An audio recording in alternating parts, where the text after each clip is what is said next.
Hello बच्चों, इस video में हम बात करने वाले हैं वर्ग तथा आयत की। बच्चों, हम परिमाप, वर्ग का क्षेत्रफल और वर्ग का विकर्ण निकालना सीखेंगे। सबसे पहले हम एक वर्ग बना लेते हैं। ये हमारा एक वर्ग है A B C D. A B C D कोई हमारा एक वर्ग है, ठीक है। और वर्ग में क्या होता है, चारों भुजाएं क्या होती हैं, बराबर होती हैं। जैसे ये जितनी भी भुजाएं हैं वो कितनी, सब क्या है, हमने ए मान लिया है। मान लिया जो भुजा की लंबाई है वो ए है और वो कितनी है, 5 मीटर के बराबर। तो वर्ग में दो चीज़ें होती हैं। पहला क्या होता है, चारों भुजाएं बराबर होती हैं, और दूसरा चारों एंगल 90 डिग्री के होते हैं। अगर चारों भुजाएं बराबर हैं और सारे एंगल 90 डिग्री के नहीं हैं तो ये वर्ग नहीं कहलाएगा, ये रोम्बस हो जाएगा, ठीक है। तो वर्ग का परिमाप, किसी भी आकृति का परिमाप उसकी लंबाई होता है, उसकी सारी भुजाओं की लंबाई होता है। जैसे ए से बी की लंबाई कितनी है, ए। इसी प्रकार बी से सी की लंबाई भी ए है, और सी से डी की लंबाई भी ए है, और इसी प्रकार डी से ए की लंबाई भी ए है। तो ये कितना हो गया, 4a। 4 गुणा भुजा, यही होता है हमारे वर्ग का परिमाप, ठीक है। अब वर्ग का क्षेत्रफल क्या होता है, जब भी हम किसी चतुर्भुज का क्षेत्रफल निकालते हैं, चाहे वो वर्ग हो या आयत हो, तो उसकी क्या करते हैं, लंबाई गुणा चौड़ाई की क्या करते हैं, लंबाई और चौड़ाई की गुणा कर देते हैं। यहाँ लंबाई कितनी है, a, और चौड़ाई भी क्या है, a। क्योंकि दोनों भुजाएं बराबर हैं लंबाई चौड़ाई, तो ये हो गया हमारा a²। हमने a के स्थान पर क्या लिया था, 5, तो परिमाप कितना हो जाएगा हमारा, 20 मीटर। 20 मीटर हो गया। और यहाँ हम अगर a की जगह पर 5 रखेंगे तो 5 का स्क्वायर कितना होता है, 25 मीटर स्क्वायर हमारा इसका क्या हो जाएगा, क्षेत्रफल। बच्चों, अब बात करेंगे हम विकर्ण की। जब भी हम किसी चतुर्भुज में आमने सामने के कोनों को, जैसे ये कोना डी है और ये कोना बी है, अगर हम इनको मिलाएंगे, ठीक है, अगर इसको हम मिला देंगे तो ये जो जो लाइन आ रही है हमारी बी डी, जो ये लाइन है हमारी बी डी, ये क्या कहलाता है, विकर्ण। और विकर्ण की लंबाई क्या होती है, √2a।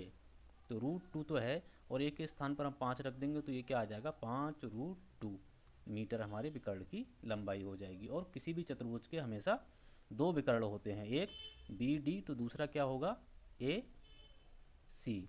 और बी डी जो विकर्ण है वो बराबर होगा विकर्ण ए सी के, ठीक है। अब हम आयत की बात करने वाले हैं।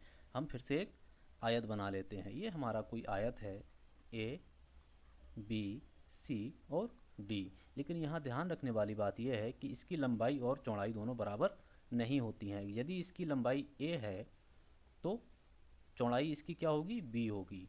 लेकिन एक चीज़ यहाँ पर कॉमन है, जो आमने सामने की भुजाएं होती हैं, जैसे ये ए डी और उसके सामने की भुजा क्या है, डी सी, ये दोनों बराबर होती हैं। इसी प्रकार ए डी और बी सी दोनों भुजाएं क्या हैं, बराबर, यानी कि लंबाई और चौड़ाई अलग अलग होती है लेकिन दो भुजाएं समान होती हैं। अब हम अगर हमें इसका परिमाप निकालना है तो ए से डी तक की दूरी कितनी है, ए। बी से सी तक की दूरी कितनी है, बी। और सी से डी तक की दूरी कितनी है, ए। इसी प्रकार डी से ए तक की दूरी है, बी। तो ये हमारा आ जाएगा 2a + 2b।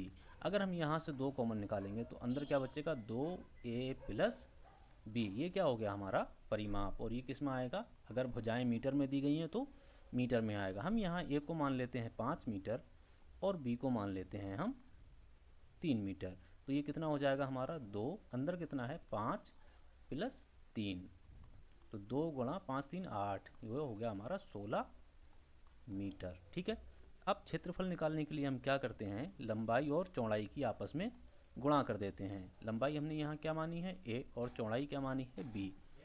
ए के स्थान पर हम 5 रख देंगे और बी के स्थान पर 3, तो हमारा जो वर्ग का क्षेत्रफल निकल के आएगा वो कितना आएगा, 5 × 15 मीटर, 5 × 15 मीटर स्क्वायर। इसी प्रकार से ये हमारा क्या है, आयत। यहाँ हम किसकी बात कर रहे हैं, आयत की, ठीक है।